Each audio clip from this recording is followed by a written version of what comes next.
আবুল হইল আমার ছোটবেলাকার বন্ধু। একসঙ্গে কত খেলাধুলা করছি, স্কুলে গেছি, কত কিছু করছি তার সাথে। তার ক্ষতি আমি চাইতে পারি? তার দোকান বন্ধ হোক সেটা আমি চাইতে পারি? বলেন আপনি, এটা কি করিয়ে বললেন আপনি? আর তাছাড়া আমার ব্যবসা, আমার ব্যবসা যদি বন্ধ হয়ে যায়, আমার তো আল্লাহর রহমতে কোনো সমস্যা হওয়ার কথা না। কারণ আমার যে ফ্যামিলি, দুই পুরুষ বসে খাইলেও কিন্তু অসুবিধা হইবে না।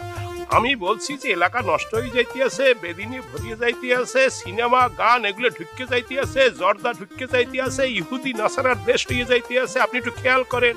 আর আপনি আমার উল্টো কথা শোনাই দেন, আজে বাজে কথা। আল্লাহ বিচার করবে কাকা।